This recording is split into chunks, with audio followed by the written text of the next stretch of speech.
Welcome to Neelavedan study centre. வணக்க நண்பர்களே. நாம் இப்ப என்ன பார்க்க போறோம்னா, டிஎன்பிசி குரூப் 4 குரூப் 2ல கேட்கிற குறில் நெடில் வேறுபாடை தான் பார்க்க போறோம். ஓகேங்களா? இப்ப குரூப் 2 2A பிரிலிமினரி சிலபஸ் அலகு 1ல வந்து குறில் நெடில் வேறுபாடு கேட்டிருக்காங்க. அதே மாரி பார்த்தீங்கன்னா, குரூப் 4லயும் ஓகேங்களா? குரூப் 4 அதே பார்ட் சி தமிழ் தகுதி தேர்வுல அலகு 1ல 25 கொஸ்டின்ல குறில் நெடில் வேறுபாடு கொஸ்டின் இருக்கு. ஓகேங்களா? அதுல வந்து பார்த்தீங்கன்னா, குரூப் 4 சிலபஸ் இது. ஓகேங்களா? இப்ப குரூப் 4க்கும் குரூப் 2க்கும் நாம பார்க்க போறோம். குறில் நெடில் வேறுபாடு. பார்க்கறதுக்கு முன்னாடி இந்த வீடியோக்கு ஒரு லைக்கும், கூட ஒரு சப்ஸ்கிரைபும், அது கூட இருக்கிற பெல் ஐகான் அழுத்திட்டீங்களா, நான் போடுற ஒவ்வொரு வீடியோவும் உங்களுக்கு உடனுக்குடனே காட்டும். சரி வாங்க வீடியோக்குள்ள போவோம். தமிழ் எழுத்துக்களின் வகையும் தொகையும். இது வந்து பார்த்தீங்கன்னா, பேசிக் 6th இருந்து எடுத்திருக்கோம். ஓகேங்களா? இப்போ வாங்க தமிழ் எழுத்துக்களின் வகையும் தொகையும். உலகில் உள்ள ஒவ்வொரு பொருளையும் மனிதன் உற்று நோக்கினான். அவற்றின் இயல்புகளை அறிந்து கொண்டான். இவ்வாறே மொழியையும் ஆழ்ந்து கவனித்தான். உலகில் உள்ள ஒவ்வொரு பொருளையும் மனிதன் உலகில் உள்ள வேர்ல்டுல இருக்கிற எல்லா பொருளையும் ஆதி மனிதன் ஃபர்ஸ்ட் பார்த்தான். இது என்ன பொருள் அது அப்படி சொல்லி கொடுத்துருக்காங்க. அவற்றின் இயல்புகளை அறிந்து கொண்டான். அது என்னென்ன செய்யுது அப்படின்னு சொல்லி அறிஞ்சு கொண்டான். ஓகேங்களா? இயல்புகளை அறிந்து கொண்டான். இவ்வாறு மொழியும் ஆழ்ந்து கவனித்தான். இவ்வாறே மொழியும் ஆழ்ந்து கவனித்தான். மொழியை எவ்வாறு பேசவும் எழுதவும் வேண்டும் என்பதை வரையறை செய்தான். ஓகேங்களா? அந்த வரையறைகளை இலக்கணம் எனப்படும். வாங்க இப்போ இதுக்குள்ள போலாம். தமிழ் மொழியின் இலக்கண வகைகள் எத்தன? தமிழ் மொழியின் இலக்கண வகைகள் 5. இதுவும் டிஎன்பிசி கொஸ்டின் தான். ஓகேங்களா? இதுவும் கேக்குவாங்க. இதனால இது இம்பார்ட்டன்ட் கொஸ்டின். ஓகேங்களா? அடுத்தது எழுத்து இலக்கணம், சொல் இலக்கணம், பொருள் எழுத்து, சொல், பொருள், யாப்பு, அணி அப்படின்னு 5 வகைப்படும். ஓகேங்களா? தமிழ் மொழியின் இலக்கண வகை எத்தன? 5 வகைப்படும். இதுல 3 தொல்காப்பியம் சொல்லியிருக்கோம். தொல்காப்பியம்க்கு அப்புறம் நன்னூலும் 3 தான் சொல்லும். வீர சோழியம், அதாவது தமிழின் முதல் மொழியில் 5 இலக்கணத்தில் சொல்லக்கூடிய முதல் நூல் எதுனா வீர சோழியம். அதுவும் கொஸ்டின் தான். ஓகேங்களா? இதுவும் ஒரு டைம் குரூப் 4ல கேட்டிருக்காங்க. ஓகேங்களா? இப்போ வாங்க, இது தமிழ் எழுத்து இலக்கணம், சொல்லு, பொருள், யாப்பு, அணி. இதுல எழுத்து பார்ப்போம் ஃபர்ஸ்ட். ஓகேங்களா? எழுத்து ஒலி வடிவமாக எழுதப்படுவதும் வரி வடிவமாக எழுதப்படும். ஒலி வடிவம்னா சவுண்டு ஒருத்தர் சொல்ல அது எழுதுறது. ஓகேங்களா? ஒலி வடிவமாக எழுதப்படுவதும் வரி வடிவமாக, அதாவது நம்ம பாயிண்ட் இப்போ கோடு போட்டு எழுதுறீங்களா அதுதான். வரி வடிவமாக எழுதப்படுவதும் எழுத்து எனப்படுகிறது. ஓகேங்களா? அடுத்து உயிர் எழுத்துக்கள். உயிருக்கு முதன்மையானது காற்று. ஒரு மனுஷன் தண்ணி இல்லாத கூட 3 நாள் வாழ்ந்துடலாம். சாப்பாடு இல்லாத 1 வாரம் வாழலாம். ஓகேங்களா? அந்த மாரி காற்று இல்லாத 1 நாள் கூட வாழ முடியாது. அதுதான் உயிருக்கு முதன்மையானது காற்று. இயல்பாக காற்று வெளிப்படும்போது உயிரெழுத்துக்கள் பிறக்கின்றன. ஓகேங்களா? காற்று வெளிப்படும்போது இப்ப நம்ம பேசுறீங்கன்னா, அங்க வந்து நம்மளுக்கு ஒரு சவுண்ட் காத்து உள்ள இருந்து வருது. அந்த காத்து மூலமா பேசுறீங்கன்னு சொல்றாங்க. ஓகேங்களா? அடுத்தது வாயை திறத்தல், உதடுகளை விரித்தல், உதடுகளை குவித்தல் ஆகிய செயல்பாடுகளால் முதல் வரையான 12 உயிர். ஓகேங்களா? உயிரெழுத்து எத்தன? 12 உயிரெழுத்து. ஓகேங்களா? இது கூட குரூப் 4 கொஸ்டின் தான். உயிரெழுத்துக்கள் எத்தன? மெய் எழுத்துக்கள் எத்தன? உயிர்மெய் எழுத்துக்கள் எத்தனன்னு பொறுத்துகளை கேட்டிருக்காங்க. ஓகேங்களா? அதாவது இதெல்லாம் பேசிக்கா கேட்கறது.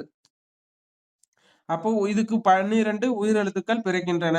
அப்போ அ, ஆ, இ, ஈ, உ, ஏ, ஐ, ஓ, ஔ. ஓகேங்களா? இது மட்டும் ஞாபகம் வச்சுக்கோங்க. ஆயுத எழுத்து இக்குன்றது அப்புறம் பார்த்துக்குவோம். ஓகேங்களா? அடுத்தது இங்க பாருங்க. இங்க தான் குறில் நெடில் வேறுபாடு. ஆ, இ. ஓகேங்களா? ஆ, இ, உ, ஏ இதெல்லாம் 5ம் குறுகி ஒலிக்கின்றன. அப்புறம் ஆ, இ, உ, ஏ, ஐ, ஓ இதெல்லாம் வந்து நெடில் எழுத்து. இங்க பாருங்க. இதுல வந்து குறில் நெடில் நம்ம எல்லாருக்கும் தெரியும். ஆனா குறில் எத்தனை? 5. நெடில் எத்தனை? 7. இதுவும் டிஎன்பிசில கேட்டிருக்காங்க. ஓகேங்களா? டிஎன்பிசில இதுவும் கேட்டிருக்காங்க. குறில் 5, நெடில் 7. அடுத்ததா நம்ம பார்க்க வர்றது வந்து குறில் ஒலிக்கும் 5. ஓகேவா? குறுகி ஒலிக்கும். குறில் 5னா குறில் எழுத்துக்கள் 5ம் குறுகி ஒலிக்கும். நெடில் எழுத்துக்கள் 7ம் நீண்டு ஒலிக்கும். ஒவ்வொரு எழுத்தையும் உச்சரிப்பதற்கு கால அளவு உண்டு. ஓகேங்களா? ஒரு கால அளவுன்னா, 1 மாத்திரை, 2 மாத்திரை அப்படின்னு சொல்றது தான் கால அளவு. ஓகேங்களா? எழுத்தை உச்சரிக்க எடுத்துக்கொள்ளும் கால அளவைக் கொண்டு குறில், நெடில் என வகைப்படுத்துகிறோம். எழுத்தை உச்சரிக்க எடுத்துக்கொள்ளும் கால அளவைக் கொண்டே குறில், நெடில் என வகைப்படுத்துகிறோம். ஓகேங்களா? அதாவது உச்சரிக்க நம்ம ஒரு சொல்லும்போது எடுத்துக்கொள்ளும் கால அளவைக் கொண்டே குறில், நெடில் வகைப்படுத்துகிறோம். ஓகேங்க. அப்படி சொல்லி குடுத்துருக்காங்க. இப்போ மாத்திரை என்பது இங்கு கால அளவை குறிக்கிறது. ஓகேங்களா? மாத்திரை என்பது கால அளவை குறிக்கிறது. ஓகேங்களா? இதுல இங்க பாருங்க. இங்க வந்து டிஎன்பிஎஸ்சில கேட்ட கொஸ்டின் ஒரு டைம். ஓகேங்களா? ஒரு மாத்திரை என்பது ஒரு முறை கண் இமைக்கும். அதாவது ஒரு செகண்ட் நம்ம கண் இப்படி கண் நிமிக்கிறீங்கல்ல. அந்த ஒரு கண் இமைக்கவோ அடுத்தது ஒரு முறை கை நொடிக்கவோ ஆகும் கால அளவாகும். ஓகேங்களா? மாத்திரை கால அளவுன்னு எவ்வளோன்னு கேட்டாங்கன்னா, கண் இமைக்கும் நொடியோ அல்லது ஒரு முறை கை நொடிக்கும் அளவோ கால அளவு ஆகும். ஓகேங்களா?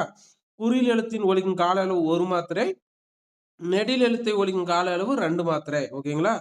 குறில் எழுத்துக்கு 1, நெடில் எழுத்துக்கு 2. இப்போ மெய் எழுத்துக்கள். மெய் என்பது உடம்பு என பொருள்படும். மெய் எழுத்துக்களை ஒலிக்க உடல் இயக்கத்தின் பங்கு இன்றியமையாது. மெய் என்பது உடம்பு என பொருள்படும். மெய்னா இக்கு, இங்கு, இச்சு அதன் கீழ குடுத்துருக்காங்க பாருங்க. இப்போ மெய் என்பது உடம்பு என பொருள்படும். மெய் எழுத்துக்களை ஒலிக்க உடல் இயக்கத்தின் பங்கு இன்றியமையாதது. இப்போ மெய் எழுத்துக்கள். மெய் எழுத்துக்கள் கசட இது சாரி இக்கு, இங்கு, இச்சு, இஞ்சி, இட்டு, இன்னு, இத்து, இந்துன்னு குடுத்துருக்காங்க. 18 எழுத்து. ஓகேங்களா? மெய் எழுத்து எத்தன? 18. உயிர் எவ்வளவு பார்த்தீங்க? 12. மெய் எழுத்து 18. ஓகேங்களா? உயிர் எத்தன? 12. மெய் 18. இங்க இங்க பார்க்க வேண்டியது இன்னொன்னு இருக்கு. ஓகேங்களா?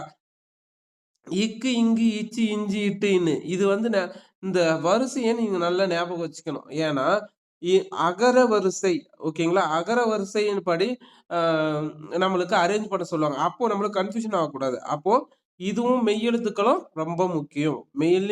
மெய்யெழுத்துக்கள எத்தன பிரிச்சிருக்காங்க? 3ஆ பிரிச்சிருக்காங்க. நம்ம வந்து வல்லினம், மிகுனும் பார்த்தோம். ஓகேங்களா? அதுல பாருங்க மெல்லினம், இடையினம், வல்லினம். இப்போ மெல்லினம்னா நமன, நமன ஓகேங்களா? நகன, நமன. இக்கு, இஞ்சி, இட்டு, இந்து, இம்மு, இன்னு. ஓகேங்களா? அடுத்தது வல்லினம் கசட, தபர. அப்புறம் எரல, வளல. அடுத்து பார்த்தீங்கன்னா, மெய்யெழுத்துக்களை ஒலிக்கும் கால அளவு. ஓகேங்களா? மெய்யெழுத்துக்களை ஒலிக்கும் கால அளவு அரை மாத்திரை. ஞாபகம் வச்சுக்கோங்க. டிஎன்பிஎஸ்சில இதுவும் ஒரு 2 கேள்வி கேட்டிருக்காங்க. என்னன்னா, அ குறில், நெடில், மெய்யெழுத்து, ஆயுத எழுத்து. ஓகேங்களா? இதெல்லாம் எவ்வளவு மாத்திரை? கால அளவு எவ்வளவு? 1, 2, அ 1/2, 1/2. ஓகேங்களா? இது நல்லா ஞாபகம் வச்சுக்கோங்க. இதுவும் ப்ரீவியஸ்ல கேட்டிருக்காங்க. அதுக்கப்புறம் மெல்லினம் எது, இடையினம் எதுன்னு கேட்க வாய்ப்பு இருக்கு. அதுவும் பார்த்து வச்சுக்கோங்க. ஓகேங்களா? அடுத்து அடுத்தது நாம் பார்க்கலாம். ஓகேங்களா? அடுத்தது ஒலித்து பார்த்து உணர்வோம். இங்க பாருங்க. கசட, தபற ஆகிய 6ம் வன்மையாக ஒலிக்கும். ஓகேங்களா? அ நனன, நமன ஓகேங்களா? நனன, நமன 6ம் மென்மையாக ஒலிக்கின்றன. எரல, வளல ஆகும் வன்மையும் இல்லாமல், அ மென்மையும் இல்லாமல் இடைப்பட்டு ஒலிக்கின்றன. அப்படி சொல்லி குடுத்திருக்காங்க. ஓகேங்களா? அடுத்து உயிர்மெய். உயிர்மெய்னானது இக்கும், அ உ அதாவது உயிரும் மெய்யெழுத்தும் சேரும்போது வர்றது ஓகேங்களா? அதுதான் உயிர்மெய் எழுத்து. ஓகேங்களா? அத ஞாபகம் வச்சுக்கணும். இப்போ உயிர்மெய் எழுத்துக்கள். மெய் எழுத்துக்கள் 18ம் மெய்யெழுத்துக்கள் 18உடன் உயிர் எழுத்துக்கள் 12 சேர்வதால் தோன்றும் 216 எழுத்துக்களும் உயிர்மெய் எழுத்துக்கள் ஆகும்.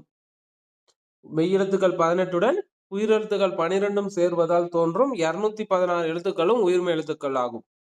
அடுத்தது மெய்யுடன் உயிர்க்குறில் சேர்வதால் ஓகேங்களா? மெய்யெழுத்துக்கள் எத்தன? 18 இக்கு, இங்கு, இச்சு அந்த மாரி. உயிரெழுத்துக்கள் 12ம் ஆ, இ, உ சேர்வதால் 216 எழுத்துக்களும் உயிர்மெய் எழுத்துக்கள். இங்க வந்து 12, 18, 216 டோட்டலா 247. இதையும் பொறுத்துக்கள கேட்க வாய்ப்பு இருக்கு டிஎன்பிஎஸ்சில. ஓகேங்களா? அடுத்தது மெய்யுடன் ஓகேங்களா? மெய்யுடன் உயிர்க்குறில் சேர்வதால் உயிர்மெய் குறில் தோன்றுகிறது. உயிர்மெய் குறில் தான் சேரும். ஓகேங்களா? மெய்யுடன் இது உயிர்க்குறில். குறில் நாம சொன்னீங்க ஆ, இ அப்புறம் உ அதெல்லாம். ஓகேங்களா? இப்ப மெய்யுடன் ஆ உயிர் அது உயிர் நெடில் உயிர் சேர்ந்துச்சுன்னா, அங்க வந்து பார்த்தன்னா, கா அப்படின்னு வரும். அததான் சொல்ல வராங்க. ஓகேங்களா? மெய்யுடன் உயிர்க்குறில் சேர்வதால் மெய்யுடன் உயிர்க்குறில் சேர்வதால் உயிர்மெய் குறில் தோன்றுது. மெய்யுடன் உயிர் நெடில் சேர்வதால் உயிர்மெய் நெடில் தோன்றுகிறது அப்படின்னு சொல்லி கொடுத்திருக்காங்க. ஓகேங்களா? அடுத்தது ஆகவே உயிர்மெய் எழுத்துக்களையும் உயிர்மெய் உயிர்மெய் எழுத்துக்களையும் உயிர்மெய் குறில் உயிர்மெய் நெடில் என இரு வகைப்படுத்தலாம். ஓகேங்களா? என்ன கொடுத்துருக்காங்கன்னா கா கா அப்புறம் சி சி ஓகேங்களா? அப்புறம் சா சா அப்படின்னு இதையும் உயிர்மெய் எழுத்தையும் குறில் நெடில்னு வேறுபடுத்தலாம் அப்படின்னு சொல்லி கொடுத்திருக்காங்க. அடுத்து ஆயுத எழுத்து. தமிழ் மொழியில் உயிர் மெய் உயிர்மெய் எழுத்துக்களை தவிர தனி எழுத்தும் ஒன்று உள்ளது. பாத்துக்கோங்க.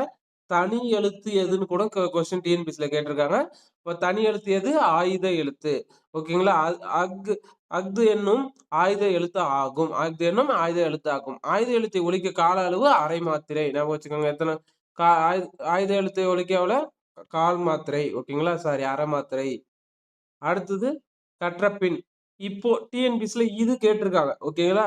இது நல்ல ஞாபகம் வச்சுக்கோங்க. இது டிஎன்பிஎஸ்சி ப்ரீவியஸ் இயர் கொஸ்டின். நல்ல ஞாபகம் வச்சுக்கோங்க. இது திரும்ப திரும்ப கேட்கிற கொஸ்டின். கபிலர் இத மாத்திரை அளவை கண்டுபிடி. இங்க கபிலர் கொடுத்திருக்காங்க. இதுல டிஎன்பிஎஸ்சில வேற எதுனா டிஎன்பிஎஸ்சில கபிலர்னே கேட்டாங்க. ஓகேங்களா? இப்போ கா கா ஓர் எழுத்து குறிலு அதுக்கு 1. அடுத்தது பி அதுக்கு 1. அடுத்து லா இது குறில் எழுத்து. அப்போ இங்கேயே 3 வந்துருச்சு. இப்ப இர்ரு என்னது? அரை. ஓகேங்களா? அது மெய் எழுத்து. அப்ப இதுக்கான ஆன்சர் 3. இப்ப நீங்க கமெண்ட்ல நான் ஒரு எழுத்து சொல்றேன். அதுக்கு நீங்க பாரிவேந்தன். ஓகேங்களா? என்னது? பாரிவேந்தன். இதுக்கு எத்தனை இது வரும்? ஓகேங்களா? கால அளவு மாத்திரை எவ்வளவு வரும் அப்படின்னு சொல்லி நீங்க கமெண்ட் பண்ணுங்க. ஓகேங்களா? அடுத்தது இங்க கோடிட்ட இடங்களை நிரப்புக கொடுத்திருக்காங்க பாருங்க. உயிரெழுத்தில் தொடங்கும் 2 மாத்திரை அளவுள்ள சொல். உயிரெழுத்துல. ஓகேங்களா? உயிரெழுத்துனா என்னது? ஆ இ இல்ல. அதுல 2 மாத்திரை அளவுள்ள சொல். ஓகேங்களா? அப்போ உயிரெழுத்தில் தொடங்கும் ஆ இது ஓகேங்களா? அது அப்படின்னு சொல்லி கொடுக்கலாம். ஓகே. இது பாத்தீங்கன்னா இது ஒரு எழுத்து, இது ஒண்ணு. ஓகேங்களா? அப்ப அதுன்னு கூட சொல்லலாம். 2 மாத்திரை அளவுள்ள ஓரெழுத்து சொல். 2 மாத்திரை உள்ள ஓரெழுத்து சொல்லுனா, இப்ப அவ் அப்படின்னு கூட சொல்லலாம். அப்படி இல்லன்னா உ ஊன்னா என்னது? ஊன்னு சொல்லலாம். அடுத்து அப்படியும் இல்லன்னா ஐனா என்னது? தலைவன். ஓகேங்களா? இதெல்லாம் ஓரெழுத்து சொல். அடுத்து ஆயுத எழுத்து இடம்பெறும் 2 மாத்திரை அளவு சொல். 2 மாத்திரை அளவுள்ள சொல். ஓகேங்களா? 2 ஆ இதுல 2 மாத்திரை டவுட் தான். ஓகேங்களா? இல்ல இருக்கு இருங்க. இது அஃதுன்றது 2 1/2 மாத்திரை ஆயிரும். ஓகேங்களா? 2 1/2 மாத்திரை தான் சொல்லியிருக்காங்க. அப்போ அஃதுன்றது எஃகு, எஃகு, அஃது இதெல்லாம் 2 1/2 மாத்திரை. ஓகேங்களா? அடுத்தது குருவினா. இப்ப நானே பாத்தீங்கன்னா படிக்கும்போது 2ன்னு தான் படிச்சுட்டேன். அது மாதிரி நீங்களும் படிக்கும்போது கேர்லெஸ் மிஸ்டேக் பண்ணக்கூடாது. ஓகேங்களா? அதுதான் 2 1/2 மாத்திரை. கொஞ்சம் பொறுமையா படிக்கணும் கொஸ்டின. அடுத்து குருவினா கொடுத்துருக்காங்க. அது நம்மளுக்கு வேண்டாம். இப்போ புது புக்கு பார்த்துட்டோம். ஓகேங்களா? இப்போ ஓல்டு புக்ல என்ன கொடுத்துருக்காங்க? குறில் நெடில் வேறுபாடு அப்படின்னு சொல்லி பார்க்க போறோம்.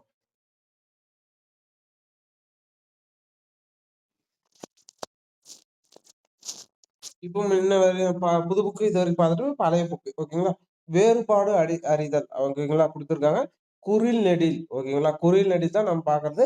குறில் நெடில் ஓடோடி வந்தேன். இத்தொடரில் இந்து மற்றும் இன் இரண்டும் மெய்யெழுத்துக்கள். ஓகேங்களா? அதாவது இந்த வந்தேன்ல இன்னும் மெய்யெழுத்துக்கள். அவற்றை விடுத்து மீதமுள்ள எழுத்துக்களில் ஓ, டோ, தா இவை 3ம் நெடில். டி, வா இவை 2ம் குறில் எழுத்துக்கள். ஓகேங்களா? இப்போ ஓ, டோ, தா, டி, வா இதுல நெடில் குறில் அப்படின்னு ஓடோடி வந்தேன்ல நெடில் குறில் பிரிச்சிருக்காங்க. மெய் எழுத்து பிரிச்சிருக்காங்க. நல்ல தமிழ் எழுத குறில் நெடில் வேறுபாடு அறிவது அடிப்படை அறிவாகும். ஓகேங்களா? அடுத்தது பயிற்சி ஆ. இது நெடில் எழுத்துக்களை கோடிட்டு காட்டுக. நெடில் எழுத்துனா என்னது? பா, தா. ஓகேங்களா? பா, தா மட்டும்தான். ஓகேங்களா? அடுத்தது இதுல தோ, போ அவ்வளவுதான். இது 2 மட்டும்தான். ஓகேங்களா? தோ, போ இது 2ம் நெடில் எழுத்துக்கள். மத்ததெல்லாம் குறில் எழுத்துக்கள். ஓகேங்களா? இப்ப குறில் எழுத்துக்களை கோடிட்டு காட்டுகன்னு குடுத்துருக்காங்க. இதுல இ, பூ, அடுத்தது ஏ, து, சி, ரா, பூ இதெல்லாம் வந்து குறில். ஓகேங்களா? இதெல்லாம் குறில். இதுலயே அன்பின் இதுல இந்த மாரி தான். அது குறிலு, நெடிலு அந்த மாரி பிரிச்சு குடுத்துருக்காங்க. பிரிச்சு எழுதணும் இப்படிதான். ஓகேங்களா? அடுத்து ஆனா நம்ம டிஎன்பிஎஸ்சில இப்படிலாம் கேட்க மாட்டாங்க. இங்க குடுத்துருக்காங்க. இப்படிதாங்க இருக்கும். சேய்னா என்ன? சேய்னா 2 சொற்களையும் பாருங்க. ஒரே மாரி தான் வரும். ஆனா, டிஃபரண்ட் பொருள் வேற. ஓகேங்களா? அது மாரி தான் நம்மளும் கேட்பாங்க. இங்க சே என்பது ஒற்றை கொம்பு. சே என்பது இரட்டை கொம்பு. ஒற்றை கொம்பு, இரட்டை கொம்பால் பொருள் எப்படி மாறுகிறது பாருங்கள். அ இதனை செய். இதனை செய். அதாவது ஒரு வேலையை செய்யுன்றத இதனை செய். தாய் சேய் நலம் நலவிடுதி. தாய் சேய்னா, சேய்ன்றது என்னது? குழந்தை. சேய்ன்றது குழந்தை. தாய் குழந்தை நல விடுதி. தாய் சேய்னா, இந்த குழந்தை பெற்று எடுத்தாங்கல்ல, அவங்க வந்து இந்த அ இருக்கிற விடுதி. ஓகேங்களா? இந்த 6 மாச குழந்தை வச்சிருக்கவங்க. ஓகேங்களா? அது. அடுத்தது என்பது இச் என்பது மெய்யெழுத்து, என்பது உயிரெழுத்து. 2ம் சேருவது இது குறில். ஓகேங்களா? இது நெடில் இப்ப பார்த்தீங்கன்னா, இங்க செடி, சேவல், பெண், பேகன், வெடி, இதெல்லாம் ஒற்றை கொம்பு, இரட்டை கொம்பு அப்படின்னு பிரிச்சு அத சொல்லியிருக்காங்க. இதெல்லாம் சிம்பிள் தான். ஓகேங்களா? அடுத்தது நம்ம போறது. ஒற்றை கொம்பு, இரட்டை கொம்புகளோடு துணை எழுத்து சேரும்போது ஏற்படும் மாற்றங்களை காண்க. கொடி பறக்கும், கோடி பணம் கிடைக்கும். ஓகேங்களா? கொடி பறக்கும், கோடி பணம். கொ கொம்பு, கொடி, பயிற்சி இதெல்லாம் வந்து அ பேசிக்ஸ் தான். இதெல்லாம் நமக்கு தேவைப்படாது. ஓகேங்களா? இப்ப பிரித்தலும், சேர்த்தலும். அறிதல். பழந்தமிழ் இலக்கியம் நம் செல்வம். பொருள் உணர்வுக்கு ஏற்ப பிரித்து படிக்க தெரியாமல் பழந்தமிழ் இலக்கியத்தின் அருமையை நாம் அறிந்து கொள்ள முடியாது. ஓகேங்களா? அதாவது பொருள் உணர்வுக்கேற்ப பிரித்து படிக்க தெரியாமல் பழந்தமிழ் இலக்கியத்தின் அருமையை நாம் அறிந்து கொள்ள முடியாதுன்னா, இப்போ ஒரு பொருளு அது நம்மளுக்கு பிரிச்சு அதுக்கான அர்த்தத்த கண்டுபிடிக்க முடியலனா, அது இப்ப நம் தமிழோட இலக்கிய அருமைய நம்மளால அறிந்து கொள்ள முடியாது அப்படின்னு சொல்லி குடுத்துருக்காங்க. புரிந்து படிக்கும் திறமையை நாம் வளர்த்துக் கொள்ளுதல் வேண்டும். தமக்கு கூட்டல் உரிய தமக்குரியர், அன்பு கூட்டல் ஈனும் அன்பீனும், நிழல் கூட்டல் அருமை நிழல் அருமை. ஓகேங்களா? அடுத்தது பிரித்தபோது வெளிப்பட்ட எழுத்துக்களை பிடித்து விட்டீர்களா? உ, இ, ஆ ஆகிய 3ம் உயிரெழுத்துக்கள் அல்லவா? கீழ்காணவற்றை பிரித்து வழக்கு கூட்டல் என்ப, வழக்கென்ப. புற புறம் கூட்டல் உறுப்பு இல்ல. புறத்து கூட்டல் உறுப்பு, புறத்துறுப்பு. ஓகேங்களா? புறத்து கூட்டல் உறுப்பு, புறத்துறுப்பு. நம்ம பிரித்து எழுதுக்கலாம். இதெல்லாம் பார்த்திருக்கோம். தரம் கூட்டல் இல்லை, தரம் இல்லை. தரம் கூட்டல் இல்லை, தரம் இல்லை. வெளிப்பட்ட உயிரெழுத்துக்களை கோடிட்டு காட்டுக. ஓகேங்களா? அடுத்தது இலக்கணமும், மொழித்திறனும். இலக்கணமும், மொழித்திறனும். பழைய புக்ல பார்த்தது தான். அ, ஆ, இ, ஈ, உ, இது வந்து உயிரெழுத்துக்கள் 18 உயிரெழுத்துக்கள் 12 மெய்யெழுத்துக்கள் 18. ஓகேங்களா? அடுத்து தமிழில் முதல் எழுத்துக்கள் மொத்தம் 30. தமிழ் முதல் எழுத்து எத்தன? 30. இது நான் கேட்டிருக்காங்க. Previous year question. ஓகேங்களா? என்னன்னா, முதல் எழுத்துக்கள் எத்தன? சார்பு எழுத்து எத்தன? உயிர்மெய் எத்தன? உயிர் எத்தன? அப்படின்னு சொல்லி பொறுத்து கேட்டிருக்காங்க. ஓகேங்களா? இப்போ முதல் எழுத்து 30 அப்படின்னா, மெய் எழுத்து 18ம், உயிர் 12 சேர்ந்து தான் முதல் எழுத்து. ஓகேங்களா? அடுத்து உயிரெழுத்துக்கள் 12, மெய் 18 ஆக மொத்தம் 30. பின்வரும் சொல்லை பாருங்கள். எடுத்துக்காட்டு அண்ணா. ஆ உயிரெழுத்து, மெய்யெழுத்து, உயிர்மெய்யும் சேர்ந்து உயிர்மெய் எழுத்து. உயிர்மெய் சேர்ந்து என்னது 216. 216 உயிர்மெய் எழுத்துக்கள் உள்ளன. அவற்றை அனைத்தையும் பேச்சிலும் எழுத்தும் பயன்படுத்துவதில்லை. எடுத்துக்காட்டாக கி, சி, பி, தி, மீ போன்ற உயிர்மெய் எழுத்துக்கள் அன்றாட பேச்சிலும் எழுத்திலும் பயன்படுத்துகின்றன. அதுக்கப்புறம் ஜி, ஜவ், நவ் போன்ற எவ்வாறு பயன்படுத்துவது இல்லை. ஓகேங்களா? அடிப்படையான தமிழ் எழுத்துக்கள் 30 மட்டுமே. அடிப்படை தமிழ் எழுத்துக்கள் 30 மட்டுமே. குறில் நெடில் உண்டாவது எப்படி? அதாவது அ ஆ, இ, உ, ஏ, ஆகிய 5 குறில் எழுத்துக்கள் நம்ம புது புக்லயே பார்த்தோம். மெய்களோடு சேரும்போது உயிர் குறில் எழுத்துக்கள் உண்டாக்கின்றன. ஓகேங்களா? அடுத்தது இது கூட 7 நெடில். குறில் 5 நெடில் 7. ஓகேங்களா? நெடில் 7 குறில் 5. இது வந்து இது மட்டும் தான் நம்மளுக்கு முக்கியம். ஓகேங்களா? அடுத்தது குறில் நெடில் வேறுபாடு அறிந்து எழுதுக. பல் தேய்த்தேன், பால் குடித்தேன். பால் இடம் மாறினால் குழப்பம் வரும். ஓகேங்களா? இப்ப பல் குடித்தேன்றது அதுக்கு பக்கம் பக்கம் கால் எழுத்து போடுறாங்க. அது வந்து பல், பால். ஓகேங்களா? ஒலியை உணர்த்தும் சொற்கள் 2, 2ஆகவே சேர்ந்து வரும். அவ்வாறு வரும்போது, அது ஒலிக்குறிப்பை வெளிப்படுத்தும். இதனை பிரித்தால் பொருள் தராது. ஓகேங்களா? இரட்டை கிளவியை சொல்றாங்க. ஓகேங்களா? ஒலியை உணர்த்தும் சொற்கள் 2, 2ஆக சேர்ந்து வரும். அவ்வாறு வரும்போது ஒலிக்குறிப்பு. இப்ப தன, தன, கன, கன, சல, சல இவளை இரட்டை கிளவி என்பர். ஓகேங்களா? இரட்டை என்றால் 2, கிளவி என்றால் சொல். கிளவி என்றால் என்ன? சொல்லுக்கு பதம், அ சொல், கிளவி, மொழி இதெல்லாம் வந்து சொற்களுக்கான வேறு பெயர்கள். இதெல்லாம் ஞாபகம் வச்சுக்கோங்க. ஓகேங்களா? அடுத்தது இந்த எடுத்துக்காட்டு ஒண்ணும் பிரச்சனை இல்ல. பட்டாசு எப்படி வெடிச்சது? பட பட. அடுத்தது குழந்தை எப்படி ஓடியது? கட கட. ஆ சுருக்கமாக பேசு ஆ வளவளன் என்று பேசாதே. வைரக்கல் ஜொலி ஜொலிச்சது. ஜொலி ஜொலி என்று மின்னியது. அந்த மாரி சொல்லலாம். பலவீன சொற்கள் பின்னும் அறிவு கூட்டல் உடையார், அறிவு கூட்டல் அறிவு கூட்டல் உடையார், அறிவுடையார். நாடு கூட்டல் இல்லை, நாடு இல்லை. அஃது கூட்டல் உடையார், அஃதுடையார். ஒற்றை கொம்பு, இரட்டை கொம்பு நினைவில் இருக்கிறது அல்லவா? செடி, சேவல், பொருள் தேடு. அது ஓகே. அடுத்தது இங்க பாருங்க. வண்ணத்தில் உள்ள சொற்கள் பிழையை கண்டது. சேவலுக்கு இந்த ஓகேங்களா? சேவல் கூவியது. ஆணும், பெண்ணும். ஏட்டிக்கு போட்டி பே பேசாதே. ஓகேங்களா? 2 வரும். அவன் எங்கே சென்றான்? அப்படின்றது இங்க அவன் எங்கே, இங்க சென்றான் அப்படி வரும். ஓகேங்களா? அடுத்தது அவ்வளோதான். புது புக்கு. இனிமேல் நம்ம அவுட் சோர்ஸ் பார்ப்போம். ஓகேங்களா? வணக்கம் நண்பர்கள். அதான் முன்ன ப்ரீவியஸா பார்த்த மாரி, நம்ம அவுட் சோர்ஸ் பார்க்கப்போம். குறில் நெடில் வேறுபாடு. ஓகேங்களா? இப்போ இதுல பார்த்தீங்கன்னா, புத்தக பயிற்சி வினா விடைகள் அப்படின்னு புக்ல ஃபர்ஸ்ட் பார்த்திருக்கோம். ஓகேவா? இரு சொற் இரு சொற்களையும் ஒரே தொடரில் அமைத்து எழுதுக. ஓகே? இரு சொற்களையும் ஒரே தொடரில் அமைத்து எழுதுக. சிலை சீலை, தொடு தோடு, மடு மாடு, மலை மாலை, வழி வாளி, விடு விடு, விடு வீடு அப்படின்னு சொல்லி குடுத்துருக்காங்க. இப்போ சிலையை திரைசீலையால் மறைக்கிறார்கள். ஓகேங்களா? சிலையை திரைசீலையால் சீலைன்றது என்னது? சிலைன்றது கல் உருவம் தான் சிலை. சீலை அப்படின்றது ஆ துணி, துணியை குறிக்குது. ஓகேங்களா? அதுதான் சிலையை திரைசீலையால் மறைத்திருக்கிறார்கள் அப்படின்னு சொல்லி ஒரு வாக்கியன்ஸா குடுத்துறாங்க. இப்போ தொடு தொடு என்பது தொடுதல், தொடு உணர்வு. அதாவது ஒருத்தர போயிட்டு நம்ம டச் பண்றது தான் தொடு. தோடு ஒரு அணிகலன். தோடு காதில் அணியும் அணிகலன். சிலை சிற்பம் இறைவனின் திருவுருவம். சீலை துணி. ஓகேங்களா? அடுத்தது மடு குட்டை நீர்நிலை. மடுனா என்னது? மடு குட்டையில மடுது இப்படி ஞாபகம் வச்சுக்கோங்க. நீர்நிலை குட்டைன்றத மடு மடு குட்டையில மடு. இந்த மடு வண்டு இருக்குல்ல, அந்த புள்ளப்பூச்சி மாதிரி சின்ன சின்ன வண்டுலாம் அது மடுன்னு சொல்லுவாங்க. அதுதான் மடுனா குட்டை நீர்நிலை அப்படின்னு ஞாபகம் வச்சுக்கணும். மாடு ஒரு ஒரு ஒரு விலங்கு, எருது, காளை, பசு அப்படின்னு சொல்லிட்டு நம்மளுக்கு தெரியும். ஓகேங்களா? இப்ப நம்ம இங்க ஞாபகம் வச்சுக்கிறது மடுனா என்னது? நீர்நிலை.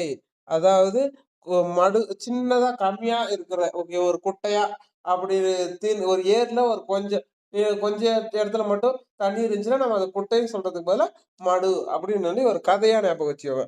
மடுனா என்ன? குட்டை.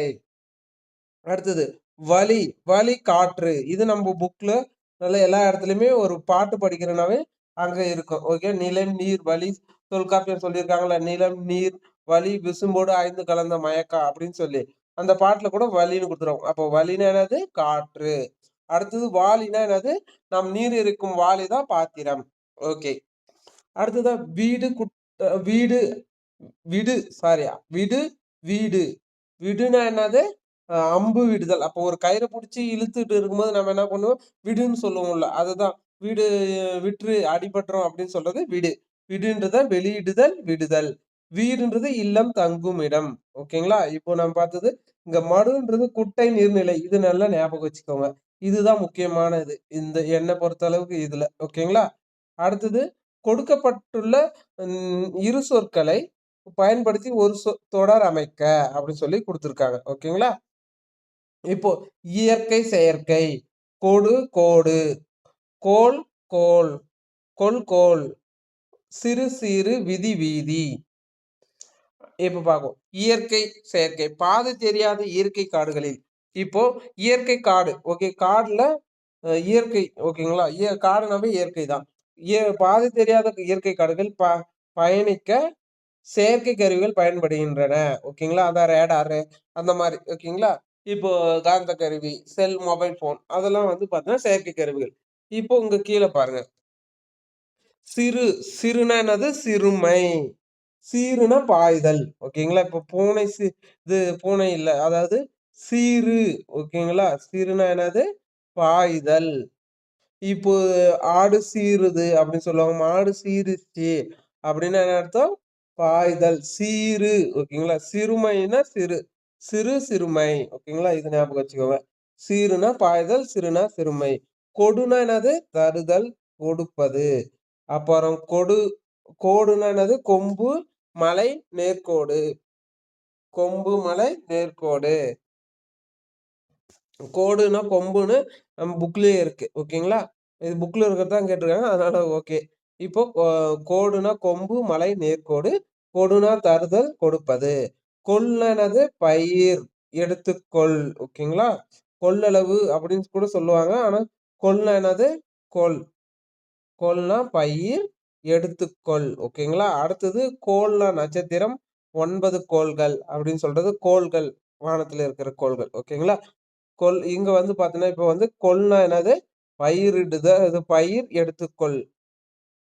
கொள். இந்த கொள் நல்லா ஞாபகம் வச்சுக்கோங்க. கொள்னா என்னது? எடுத்துக்கொள், பயிர் பயிர். அடுத்தது அடுத்தது பார்த்தீங்கன்னா, விதி. விதின்னா என்னது? சட்டம்.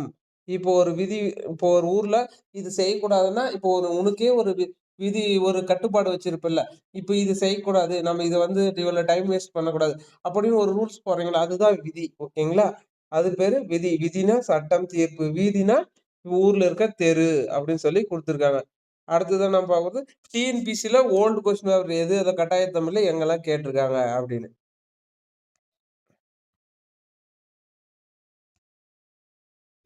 இப்ப பார்த்தீங்கன்னா, குறில் நெடில் மாற்றம் அறிந்து பொருள் வேறுபாடு தருக அப்படின்னு சொல்லி குடுத்துருக்காங்க. இப்ப இதுல பார்த்தீங்கன்னா, தொடு, தோடு ஓகேங்களா? என்னது? தொடு, தோடு அப்படின்னு சொல்லி குடுத்துருக்காங்க. தொடு, தோடு. தோடுன்னா என்னன்னு பார்த்தோம்ன்னே அணிகலன். தொடுனா தொட்டு பார்த்தல் அப்படின்றது புக்ல இருக்கிறது. இது ஏன்னா புக் கொஸ்டின், புக் பயிற்சி கணக்கு அதுல இருக்கிறதுலே டிஎன்பிஎஸ்சில கேட்டிருக்காங்க. தொடு, அணிகலன், தொட்டு பார்த்தல். அடுத்தது கொடு, கோடு. கோடுனா என்னது? கொடுனா என்னது? கொடுத்தல். அ தா கோடுனா என்னது? நேராக வரைதல். ஓகேங்களா?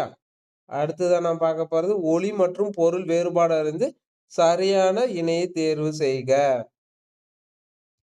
இதுல முன்னே பார்த்தோம் வீதினா என்ன? சட்டம். வீதினா தெரு. அடுத்து குறில் சொல்லை நெடில் சொல்லாக மாற்றி பொருள் வேறுபாடு ஆறுமாறு ஒரே தடையில் அமைத்து எழுதுக. மடுனா என்ன பார்த்தோம் முன்னே? குட்டை அப்படி இல்லைன்னா நீர்நிலை. மடுவானது மேடு பள்ளங்களான நிலம் அருகில் இருந்தது. ஓகேங்களா? மடுவானதுன்னா நிலம் அருகில் அதாவது மேடு பள்ளமான நிலம்னா இப்போ மேடு பள்ளமா இருக்கிறது தண்ணி கொஞ்சம் குட்டையா அங்கங்க கொஞ்சம் கொஞ்சம் தங்கி இருக்கும்ல அதுதான் சொல்றாங்க. ஓகேங்களா? மடு மேடுனா மேல் மேல் அதாவது கொஞ்சம் உயரமான பகுதி. அதுதான் மேடு. மேட்டு பள்ளங்களான நிலம் அருகில் இருந்தது. அடுத்தது மடு மாடு. முன்னதான் பார்த்தோம் கழனி அருகே மடுவில் மாடுகள் நீர் பருகின. மடுன்னா என்னது? நீர்நிலை குட்டை. மாடுன்னா நேது. ஓகேங்களா? அடுத்தது பாருங்க. மடு மூடு. ஓகேங்களா? ஓர் உழவன் சிறிது நேரம் மடுவை மூட பார்த்தான். மூடுறதுன்னா மூடுதல். மடுனா நீர்நிலை. மனு. கழனி அருகே இருந்த மடுவில் ஒரு மனிதன் நின்று கொண்டிருந்தான். மனுனா இங்க வந்து பார்த்தீங்கன்னா, ஒரு மனிதன் நின்று கொண்டுதான் போட்டாங்க. ஆனா, இது வந்து மடுவு ஓகேங்களா? மனுன்றது மனிதன்றத குறிக்க மாட்டேங்குது. ஓகேங்களா? மனுன்றத மனிதன குறிக்குது. அடுத்தது குறில் நெடில் மாற்றம் பொருள் வேறுபாடு. ஓகேங்களா?